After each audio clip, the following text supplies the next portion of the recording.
over. It's just no need for it, but it's always good to have a record of what we've gone over just in case you have a question. Okay, so today we're in session 5 of 6, and I wanted to go ahead and cover a few different things because I've received questions in my evaluation, which I'll go over those in a few minutes. How do we move forward once we're past session number 6? Of course, if you have any questions for me or you need an additional session, then I'm, more than willing, even if it's just a review. I would continue to move towards the next school year with Google applications in mind. So don't store them away just because you're done with this session. I mean, the purpose and the entire concept of the instructional technology that Google for Education provides is for you to be able to become more familiar, and therefore it's not really a task anymore. It's no different than driving. That's just something that you do, because we all know that we multitask when we drive, because, and I'm not saying that anyone in here texts and drives, but people have conversations with someone in the car with them or on the phone. Of course, we listen to music or even sing along. So Google applications should be the same way. It's just second nature, and that's something that you're familiar with. So my suggestion is for you, just get ready for the new school year, and take a break if necessary. But some of you have to take the assessment. Some people are in here just to gain some more knowledge and to build on their portfolio when it comes to being able to use Google for education. And I've noticed that, and I've assisted and discussed people's resumes, and oftentimes they add skills that they're really not proficient in. Just because you've opened Microsoft Word once or twice, or you've opened Microsoft Word but you've never touched any of the other, like Excel, that does not make you an expert at that particular software program. But we all know that. In regards to the attendance and evaluation, I've added now in every session, and this is all I'm requesting for you to go ahead and give me an evaluation, just and tell me what improvements possibly that I need to make. And the attendance is just for me. It's not like I'm reporting to an administrator on that, but that's what I'll have to use to finish my application process for me to hopefully gain my Google certification as a trainer. The Google groups, they're still, and I don't think the participants that have created those Google groups are here right now, just in case they're watching this recording, and I'll reach out to them if necessary, but they're still up and moving and running. So I want to make sure we get those down before we're finished with this session, because they didn't add me as a administrator in the group, so I can't delete them. So I have to make sure to remind them to go ahead and delete those groups. And if you choose to be part of a Google group, then it would have to be outside of Clayton County Public School District network. And I think you'd have to be part of a whole nother school district. So I don't know what the chance of that, happening is. And the last part, the Google sites that some of you created last session, go ahead. You can, if you shared those with me or you added me as an editor, you can go ahead and take me off. If you don't know how to do that, then I'll feel, when we have some one-on-one time, I'll run you through that. But it's no different than taking someone else. If, you have an editor or someone that has access to any other Google document or slide or sheet that you've created, and you no longer want them to have access, you are the creator, so you have the ability to get rid of that the next person that you've added. So those are just some pointers I wanted to remind myself of, to tell you to make sure that we can move forward. But of course, sometimes I'll have to reach back out. And if you want me to stay on your Google site, then that's fine. I just don't know how often I'll be visiting, but if you just want to keep me on there for a time being, in case you needed some assistance with that. All right. So today is going to be definitely a lot of individual activity going on, and I want to make sure. And if we have someone in here that I think there's a participant that may have not been in a session lately, we want to make sure that we do have that one-on-one time. And of course, the less people here, the more chance you have to talk to me individually. But I hadn't really pressed towards the time, but time has become very, very pertinent because that's what we're working towards, a timed assessment. So I want to make sure I'll stick to the timer this time, this session, just because, not because I am pressed to leave, but I'm pressed for you to realize how important the time is, because there's a couple of people that felt they did fairly well in the assessment, but they ran out of time. So we know how that goes if missed questions count as a negative, if they're taking points off for that. Let's see, we're going to cover Google Classroom, which most of us should already be familiar with, but of course there are certain things that I have to go over just in case you're not. We're going to cover Google Meet for a few minutes. Google Calendar and tasks are also on the agenda. All right, so going straight into Google Classroom. Now, I will say this, anytime I have notes on or any bullet points within these various presentations, they're there for a reason. I'm not just discussing various points because I want to share them with you, is because I know they're part of the content that will possibly be covered in the multiple choice portion of your Google Level 1 assessment.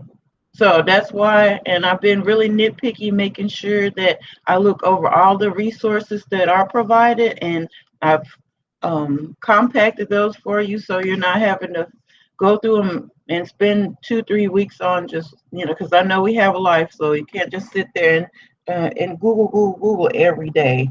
So with that being said, keep in mind that in Google Classroom, there are 2 different options to join or be added as a participant, and that is, and I'll do the visual in a few minutes.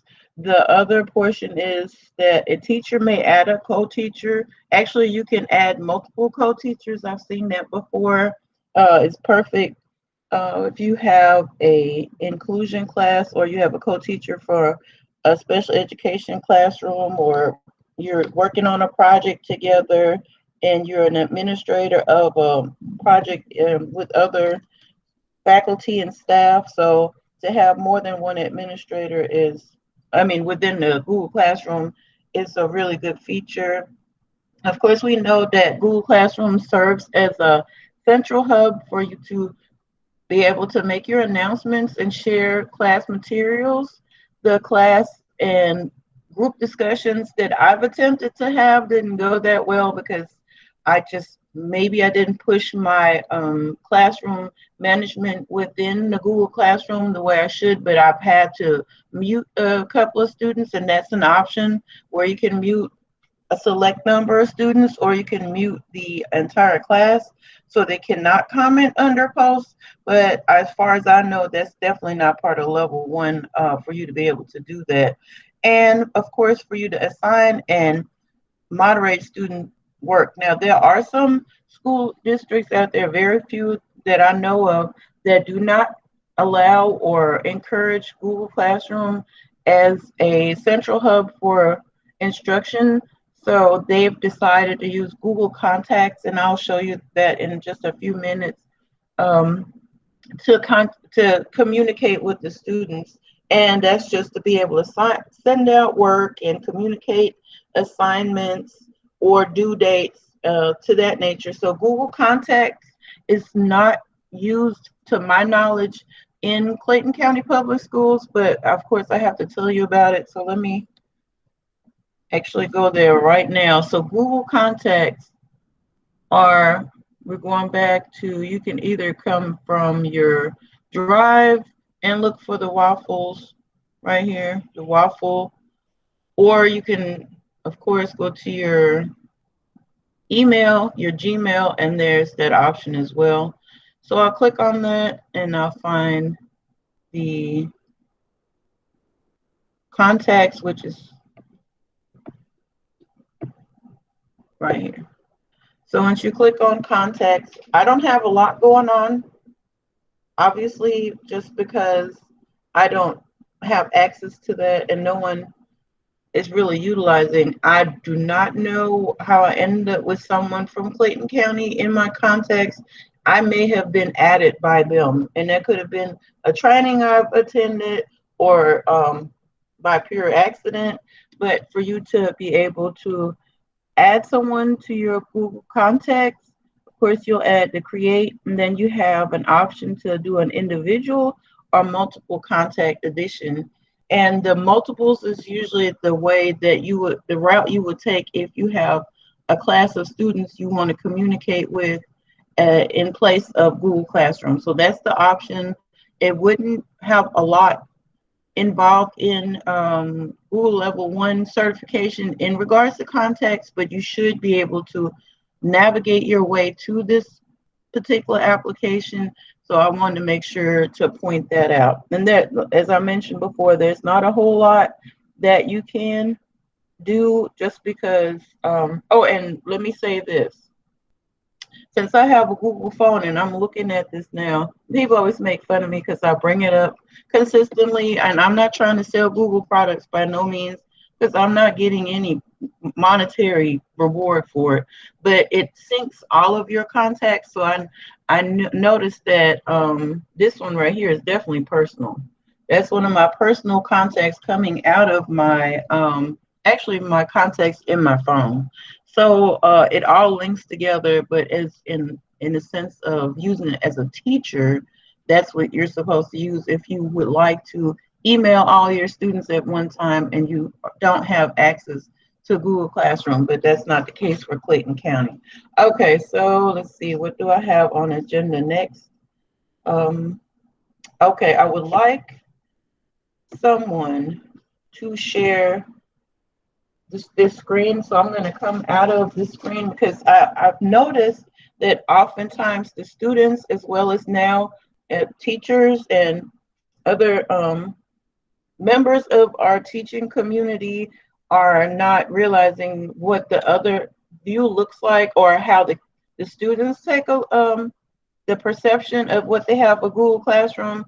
And I've mentioned this before, but I didn't show a visual because I didn't have a visual, because I've been booted out of all the Google Classrooms I was an attendee of that had assigned some work to me. So I don't have anything on my end, but of course you do. So let's see, Miss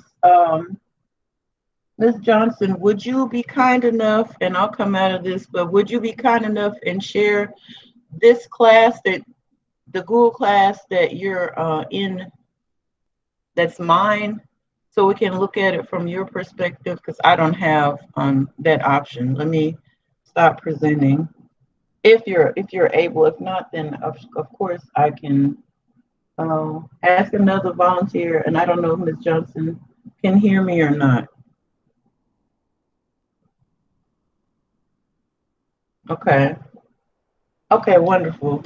So all we're wanting to look at is possibly the Google Classroom for this class, and we want to look at what it looks like from your perspective as a quote unquote student, so we can make sure that your students are submitting their work. And I'm pointing this out because I mentioned before, students oftentimes share their work instead of submitting. So if you could please go to your classwork and I made each attendance and evaluation for each session an actual assignment just to give people a reminder to please fill out the evaluation. So if you could click on any of those and go directly view the assignment. Okay, and this is the portion that I always try to point out to the students, and this is very important. If you have, if you have class participants, because it gets so confusing to them, and it also gets confusing to you once you're at the point of having to grade, because they will, first of all, there's a lot of students that are not doing the work that will hit that mark as done. So we have that set of students because they think they're just gonna, as long as they hit mark is done, then they have their met their obligation. But then we also have those students that are not submitting their work in this section. And I'm emphasizing it because now I have quite a few shared documents that I don't mind. I'm just trying to make sure that when you have 100+ participants, that they're not all sharing. You should ask always in the beginning of the school year or semester, remind them to submit through this portal, because if they don't, then their work will definitely get lost. So I wanted to show this in particular because I don't think we got a full, and then people still, I can say it 100 times and students will still share their document with me versus submitting it, because if you don't submit it, then it can be lost in the sea of work that I received. Now, Ms. Johnson, can you go to, I would say either session 1 or session 2? One of those two actually had a document that you could submit, because this one doesn't. Let's see, maybe the group activities, or yes, I would say one of the group activities, if it had an attach, let's see if it allows for you to submit and click on view assignment. Yes, here we go. So you've already submitted, so you don't have to click on anything. But once you have more than one activity available for your students, please show them something like this, or ask a student to share the same way Ms. Johnson is sharing, and ask them to submit this way, because they will not, it'll always be someone, but I would be very persistent, just because you will have students literally failing your class because they do not submit by this fashion. And then you'll have to go back and look at all the work that they've quote unquote shared with you, and that it becomes tedious, even if you just have 4 students. If you have 4 students that have not submitted their assignments like this, then you'll have, and you have 10 assignments, that's 40 different assignments that you have to go look for. And of course, what are you going to tell your student? No, I'm not looking for it. I'm not sure if they can go back, I'm sure they can resubmit it, but at that point in time, you become the tutor and the instructor on instructional technology, because now you have to explain to them how to find the assignment and submit it again. So I just wanted to point that out. Thank you so much, Ms. Johnson. I want to, and you can stop sharing for me. I have made myself a checklist, make sure I'm covering everything in regards to Google Classroom.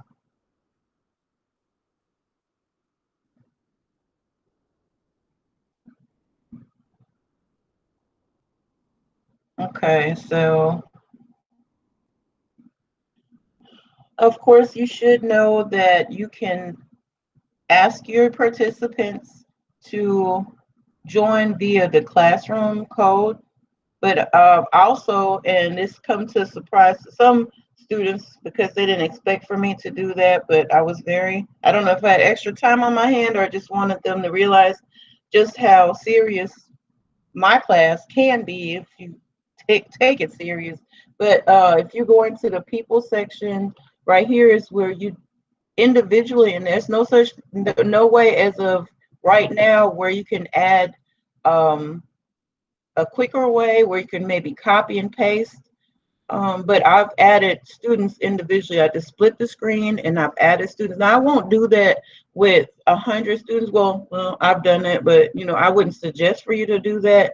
But that you can also send an invitation. So you should make sure that you're aware of how to add students if necessary. And of course, this is how you add an additional teacher to the Google Classroom. You also should be aware of once you create classwork that these options vary. So anytime there's material, that's just something for the students to view, but not to access, to manipulate. So you need to make sure you know the difference between providing material versus giving an assignment. Once you go into your assignment option and you create an assignment, make sure that all of this, and I've done it, and I still do it oftentimes where I either don't add the due date, or I add the wrong due date, or I make sure that, of course, in this case, I'm not going to, I wouldn't share anything with multiple classes, but that's an option. And the beauty of it, and I really like this, if you have time or you have smaller classes, you can assign assignments to individual students by unchecking and choosing the students that you want to assign this to, or of course, the whole entire class again. But if you want to do group work and you want to just take the first half, are doing one assignment, and then you create a new activity for the second half of your class, it keeps from them consistently asking you which assignment they're responsible for. But of course, it's always going to take some work up front. The rubric option shouldn't be covered in this particular assessment, so I'm not going to touch on it. But of course, your topics can be created right here, as well as, of course, if you don't want to have a topic, then that's fine, but it definitely assists with you staying organized. The other option and feature that you should be familiar with is the various different ways to add assignments, of course, through Google Drive. You can link something from your computer by adding a file, and I misworded that. I meant you can add a link from a website, or you can add a file from your computer, and of course, you can also attach a YouTube video, but we know that most students are not able to access YouTube from their district provided devices. But of course, if they can download the Google Classroom application on their phone, I feel like if they can add an app for anything else, they should be able to add an app for that as well. Okay, I sure will. Okay, materials. So I want to make sure I covered everything on here. All right, so the only difference between the actual assignment and when you add material, it visually looks exactly the same. The only difference is that when you add the material, and I have to be very specific, it looks exactly the same. It looks exactly the same, except when you add material, there's not an activity for students to do. They can click on it to view, but they have no way of having a copy of it, as per se. And let me go and make sure that I'll show you the difference. So what I'm about to demonstrate is not an option in the material tab. So as you're adding an assignment, and I'll just use something random. Okay, let's just say I'm adding session 5, this document right here. This option will not be under add the material tab. There will not be an option. So materials basically just for resources that students cannot access, maybe a flyer that you want to share, or even a PDF that you need to share on something that you want people to have access to view but not to manipulate. So that's the only difference. But if you forget about that and you spend all your time, say per se, adding 4 or 5 different pieces of material and you're in the wrong tab, if you're in the material tab versus the assignment tab, then you'll have to start it all over again, because there's no way for you to switch this option right here once you've created it. So that's the only big difference between the assignment and material, because it gives access to all materials for the students to manipulate, to actually turn in, and material itself does not have a turn in option. So it doesn't even, oh, you're welcome. It doesn't apply to, say per se, I'm in I end up in a lot of Google Classrooms for even counselors in my building, or anyone that has a Google Classroom question. I always ask them to either add me as an administrator or add me as a student so I can see what's wrong with it. And so I see a lot of their posts as well. And I'd say the counselor never, no, I don't think she's ever added an assignment. She always just adds material. All right, the other thing on my checklist that I should cover is that once you're creating say you're creating just a announcement right here, you have the option to, of course, announce it to all students in one class. But if you're going to say you have 2 or 3 sections of that one class, you can go ahead and make that announcement available for everyone. The only difference is, and I'm not going to post it, but if you're making, well, I have to write something for me to demonstrate. If you're posting, you can always schedule a posting if you're doing an individual posting, but if you are wanting to schedule as a, you cannot schedule as a group posting. So if you want to announce something to a class and you don't want it to show immediately, you'll have to do it one by one. You can't do it all 3 at one time. Let me change that. I'll take those 2 off. And once I take those 2 off, it automatically gives me the option to schedule it. So if I don't want this to post until tomorrow at lunchtime, then I can do that for an individual class. You just can't do it for all of your classes at one time. All right, so that was, I don't think that's going to be on the assessment, but I'm just wanting to point that out as a little FYI. Okay, I've covered all that I need to cover in regards to Google Classroom. And if you have any questions, I'll give that some time in a few minutes. I want to go ahead and move forward to Google Calendar. And the reason I'm going through all of this consecutively is because I want us to have as much time possible to go through the activity. I get a little panicky when it gets closer to letting my students go, and I know they have an assessment, so I don't want to push the amount of material I'm giving you, but it's not going to disappear if I don't give it to you, so I'm just might as well.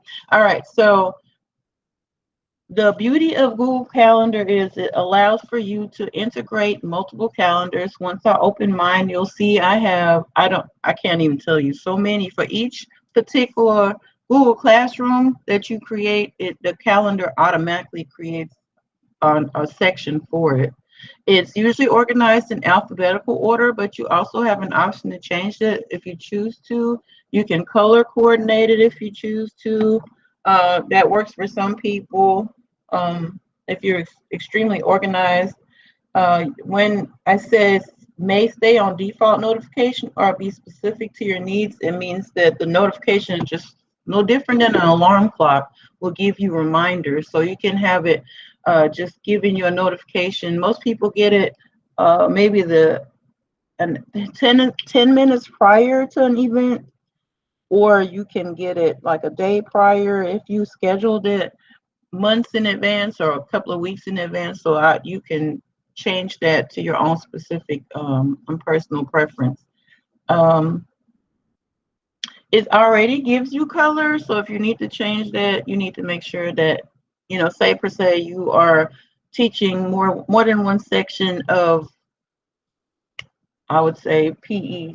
I always end up picking on Coach. I don't know why, but say you're teaching a couple of different ninth grade sections of P, and you want all those color coded the same way versus your seniors or something like that. But it's just an option, and you just need to make sure whatever works for you. It has an It provides an easy access point for you to create a meeting, a Google Meet to go right along with it. So if you want to schedule something with a set of teachers and you don't want to go ahead and do the Google Meet separately, it gives you an option, and I'll show that in a few minutes.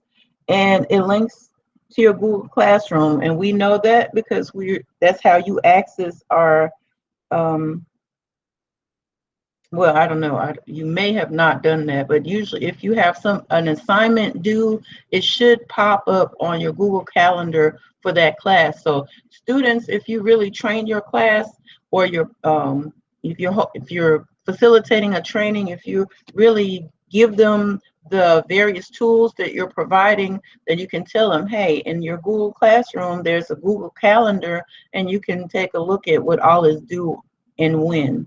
And it also gives the Google Calendar pops up a reminder if you are creating tasks, Google tasks, and if you have something already posted in your Google Keep.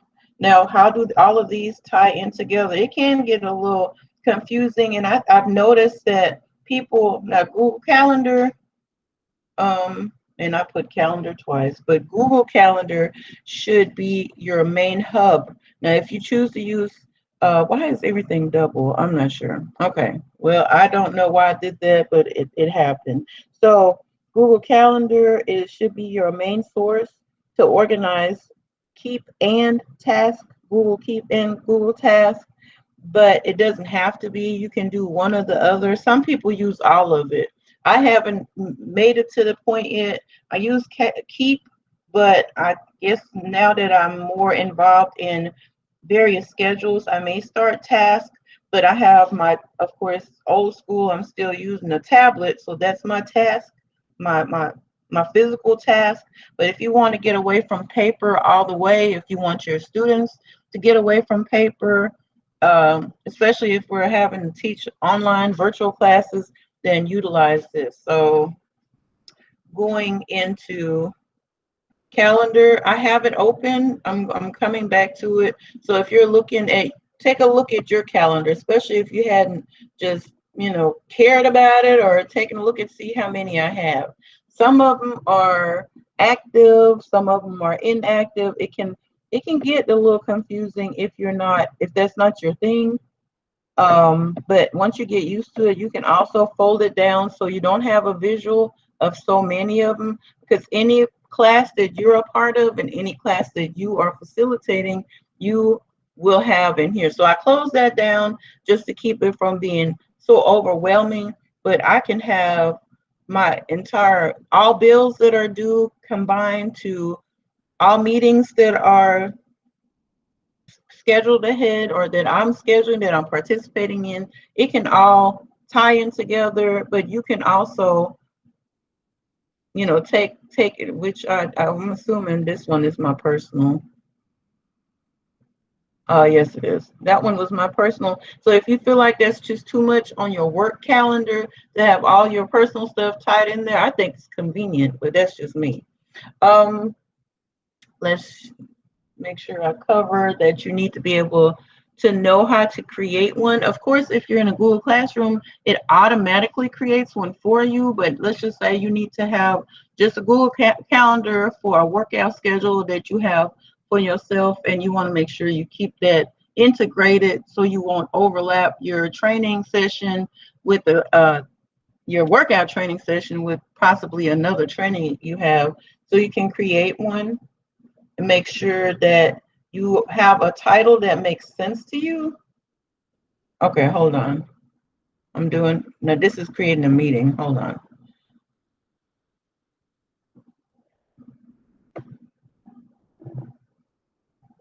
Okay. You're adding on this button. Scratch that. You're adding with the plus down here. When you're adding create up there, you're actually creating the event. I don't want to confuse anyone. So we have create for the event, create a whole new calendar. And what's the difference? One creates a set of events that you can schedule versus just an individual event. Okay, I don't want to confuse anyone.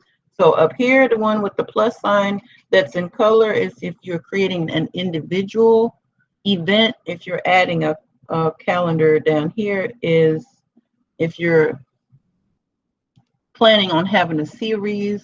If it's just something for a month, I would not do that. But if it's something that you're planning on doing for a whole semester, a whole school year, then add other calendars down here. Just keep in mind, if you have a Google Classroom already, then you don't have to, because it already will do it for you automatically. All right, so moving ahead. I'll make sure I'm not missing anything in the chat. Okay. The other two are Google Tasks, which I will show you, which is very simple, no big deal, but these are some of the features that they want you to be aware of, that it's accessed through Gmail on the Gmail page, that any task that you create can automatically be added to your Google Calendar. So it's almost like a reminder instead of you having to go straight into your calendar and add your task. You can write it within Gmail, and I'll show you that in a few minutes. And of course, you can create multiple task lists without having to go back and forth. Now, on the Google Meet side, you should also be familiar with it as well, but I'm showing you how to integrate Google Meet with Google Calendar. You should be aware that Google Meet is also available on a mobile phone, meaning that you can not only just access it, but you can start a Google meeting from your phone. So if you're a really busy person and you need to have a meeting in your car or wherever the case may be, you can do that. You can add documents, you can add slides, you can reserve tools, which our district doesn't offer that, but if you go somewhere, and you should know that that's available, that's a little hint, you should know that there's a way to reserve tools, meaning either a projector, if you still, schools still use that, or tool, meaning like if you need to reserve a specific classroom. But as I mentioned before, we don't have that in my building. If another building has that I'm not aware of, but you of course can get your participants to RSVP. In Clayton County, I'm not aware of that. The availability tab is active, but you should be aware that there is an availability tab on there. And in Google Meet, as you're creating it through Google Calendar, and you have options to send reminders as well as Google Meeting, and we've seen that is available for all to interactively participate. So I'm going between Google Meet, Google Task, and Google Calendar because they all tie in together. So let me come back to my Google Drive, or no, I mean my Gmail. You can get to it from Drive, but it's the simpler way. And the task is the one that's on a right, left. If you are in your Gmail and you notice that it's faded out, that means there's a pretty good chance you've never used Calendar coming from this direction. You've never used Google Keep. That's all Calendar, Keep, and Task. And once you activate it, once you click on it, it'll be active. So I'm clicking on Task, and it pops up like that. And I need to add a task to remind myself, take out the chicken out of the freezer. Is that one thing we always forget to do? And this is where I can add the time. I can add a little more. I mean, of course, I know I have to open the freezer and take it out, but say it's a little more detail that you need to remind yourself of, then you're able to create a list, the time. Say I want to remind myself to do that at 10 o'clock in the morning, which it's already passed, but you can go ahead and add the time and you can change the date if necessary. So tomorrow morning at 10, I need to remind myself to take out chicken. If you want it to be a repeat, then you can also do that, and they'll ask you every day on what day. It just gives you different options. All right, so I don't want to remind myself to take out the chicken, so I am going to delete that. But I want you to be aware of this. It's not a huge deal, but I just don't want you to get into the test and then you're not aware of Google Tasks because I didn't cover it. But going straight into calendars, so this is definitely a major feature, and I'm going to open the whole entire calendar. There's more than one way to access it, of course, through the waffle as always, or the way I just did in Gmail. Let's create an event.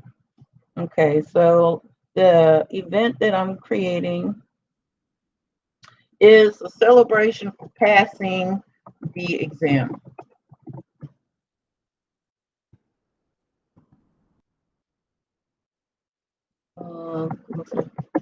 And the level 1. So we're going to have a party, and I want to have this party, let's do it right before the 4th. So you can either scoot over to July. I want to have the party on that Friday before the 4th of July.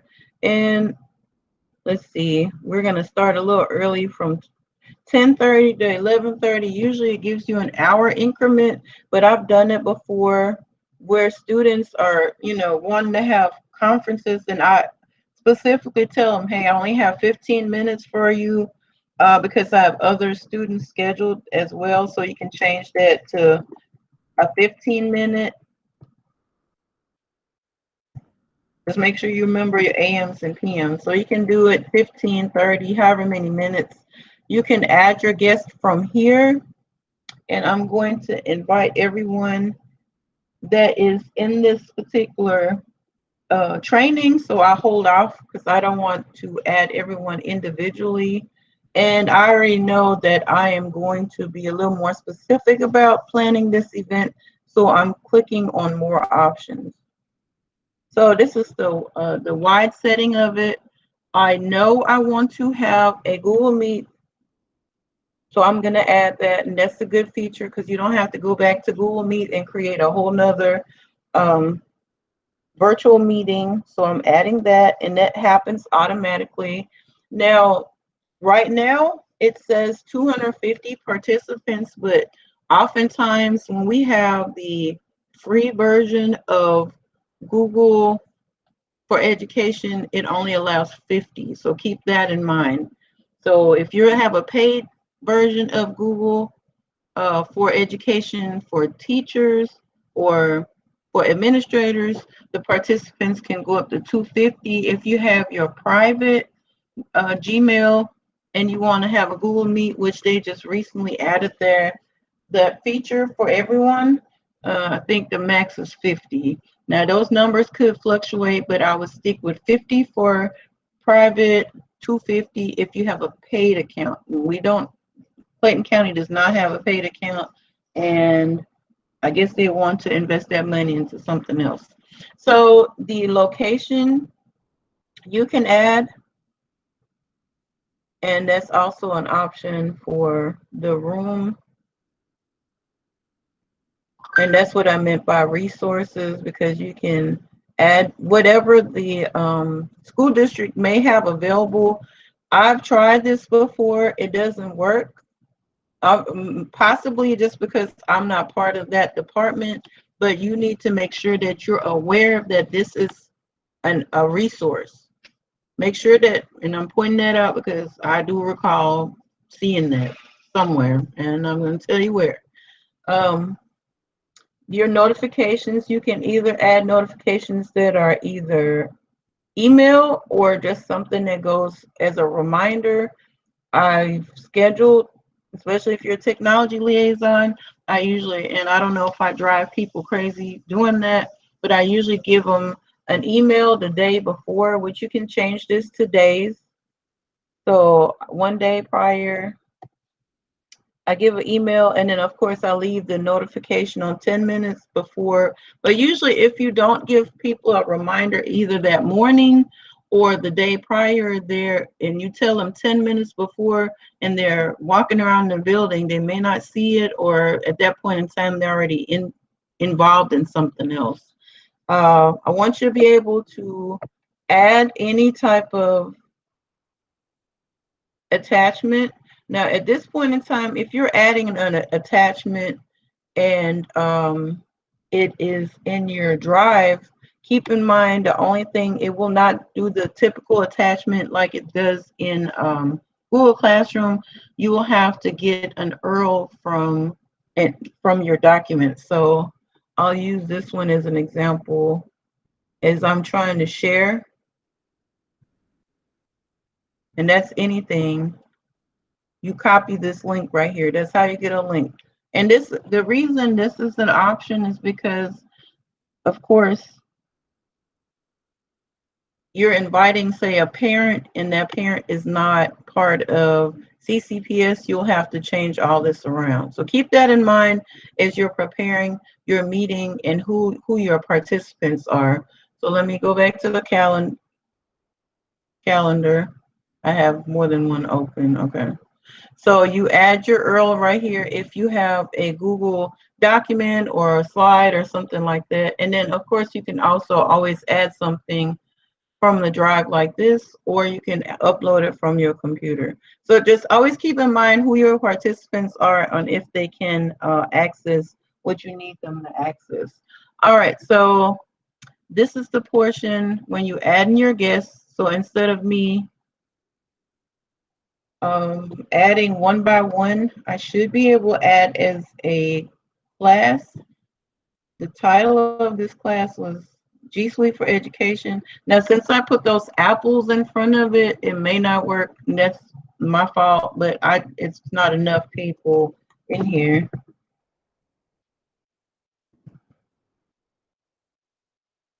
Okay, here we are. So these are I don't know which one it is. Okay, it's the second one. So instead of me typing in everyone's name individually, since I know I want everyone to participate. So if you have a Google Meet or event with all of your students, of course you don't want to add their names one by one. So that's, you look for the name of the class and add the participants like this. Either that, or if you just have a meeting with one person, then of course you can just put their one name, and or two, I'll invite April or someone. So that's a good way to manage that. So I think I've covered everything that I know you need. And then once you save it, oh, let me take April off. And once you save it, then it's giving you an option. Do you want to send an email? I always send an email. And that should cover that. So Ms. Brazil, I've invited you for a party. Is the option for the Google Calendar, Ms. Johnson, are you referring to the Gmail, your personal Gmail? You can turn your mic on if necessary, because I'm not sure if I missed that question or a misunderstanding.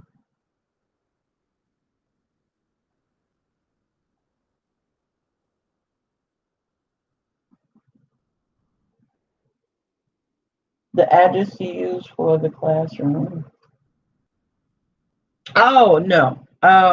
You mean, can you add like an email like that so you can simultaneously send everyone an email in Gmail using the whole class option? If that's what you're asking me, no, it would be nice, but I guess they have already given that feature, and you weren't, I don't think you were able to attend the last time. Let me show you just really briefly. If you want to email everyone in your in your Google class, or everyone in a particular class, just choose the action for all, and then you can email them like that, and it'll automatically open up an email with all your participants already included in the email like this. And I'm not sure if that's exactly what you're asking me, but if you want, okay, yeah, if you want to email everyone and you want to avoid having to include them all the way this did it for you so beautifully. And this is why, I mentioned harassing my students during the last few weeks of school, because it actually gives you a BCC. So of course a BCC is where everyone's emailed the same email without knowing that everyone was given the same email. So especially emailing children, you don't, or students, you don't want to email them just utilizing the two, because at that point in time they can start a whole thread with each other and have a conversation that's opening a can of worms that I don't want to be a part of. So I really like the fact that it automatically goes into the BCC mode. And then sometimes I'll CC an administrator if and I think I drove my AP crazy because I CC'd her in pretty much any kind of communication I had with the students like this for documentation purpose. No, actually she was a part of my classroom, so she received it automatically. All right, so what I have now before, and I have to look at this, I've created 3 different little tasks. And once again, this is because we are on a timed assessment. I want you to consider the time. Consider the time. I can't press that enough. So we're going to go into the document similar to the one that I had last session, where I want you to come into it, and I've already shared for you to be able to access this. I want you to come into this document that I added, title session number 5, Google Meet, something to that nature. I want you to add your name, and I will say last week, not everyone added created a Google Meet link and added it. So if you don't do that, I can't give you any one-on-one. That's why I wanted to paste this so we had at least 45 minutes to an hour so I can help everyone, because we only have 8 people. So I should be able to, well, and I don't think everyone in here may not even need my assistance. But as you're going through the activity that I'm assigning for today, I want to be able to have one-on-one time with you if you so choose to. So I want you to add your name right here, put your Google Meet link here. If you don't know how to do that and you need assistance with that, I'll add that instruction at the end as we're breaking out, so I don't have to, give it to everyone else that's already learned last week. So I'll do that again at the end. Then the other task was for number 2 is to create a new Google Classroom. So we're going through the process, and I want you to add just one of today's session participant as a student. So pick someone that's in this Google Classroom that you want to add to be a student. I want you to add them. Of course, I know you know how to share. As far as I know, mostly everyone knows how to share the classroom code, but I want you to add them. Then I want you to add me as a co-teacher in that Google Classroom, and I want you to create an assignment. And I don't care what you title it, but in the folder that I've created, and I need to make sure that I've added everyone to the folder in Google Drive titled practice folder. So I'll make sure that everyone that's in here is added to the practice folder. I've added a couple of documents. One is sample 1, that's a doc, and a sample 1 that's a Google drawing. So in the activity, I need you to add the sample 1 drawing, the sample 1 Google Doc. I want you to find a YouTube video that I added as a classroom resource that shows how to use Google Drawings, and I want you to create that as an assignment. Then I want you to create a new Google Calendar. I want you to schedule an event. Within that event, I need you to include a Google Meet for the event. I also want you to add sample one drawing and sample one Google Doc. I want you to invite 2 of us to the session and notify us by email. So all this, if you're experienced, I would say you would probably be able to do all of this in 10 minutes, 15 minutes, maybe. And or for some even less. I didn't time myself, but I gave you enough time for you to be comfortable. But once you get over into the 40 minutes, 45 minutes, and you're not comfortable doing this, we're going to have to work on these skills so we can feel more comfortable. So before I start this session, I want anyone, I'm opening the floor for any questions prior, but if you have questions that you want answered on a personal one-on-one level, I need you to go to this and add, and let me make sure I don't want to say I've added something that I didn't add. So we're in session 5, and I have not. So let me do that right now.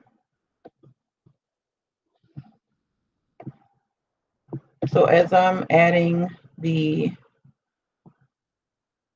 has to be an assignment, because if you don't add it as an assignment, then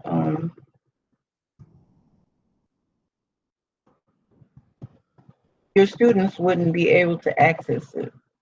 So if I'm adding this, if you have any questions, and everyone last week was fairly quiet. So if this either show me you're shy or you don't have any questions at all.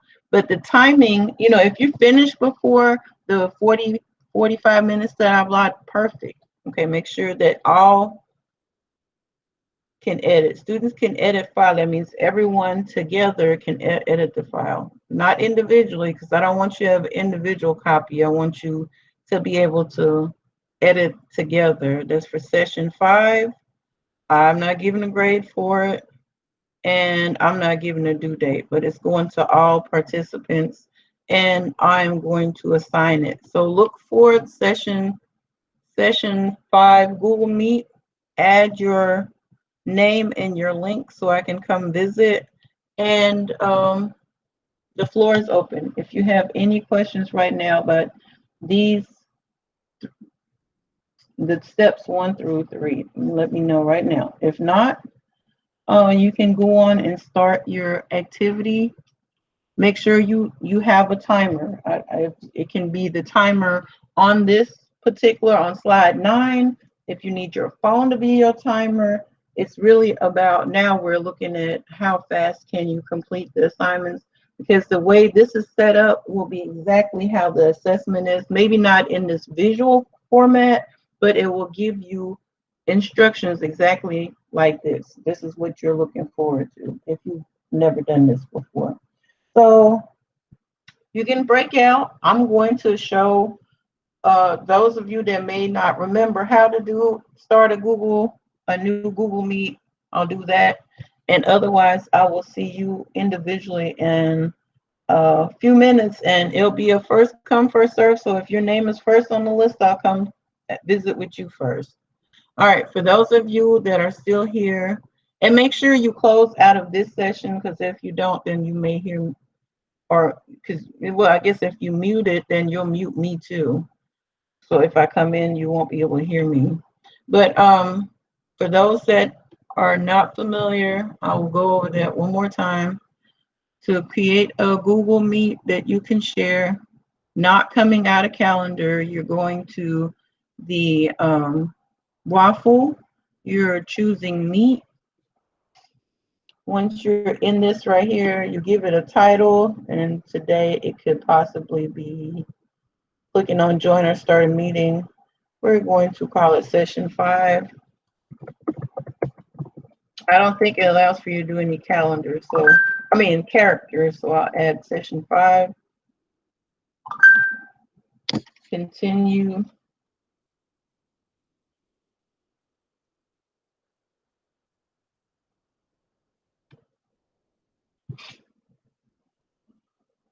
Once you add join, this is right here what you should share You can share the entire by copy joining info or just the Meet link, and you right click and copy it and then enter it into this right here. So far I have no one. So I'm assuming right now no one needs help. So I'll be on standby.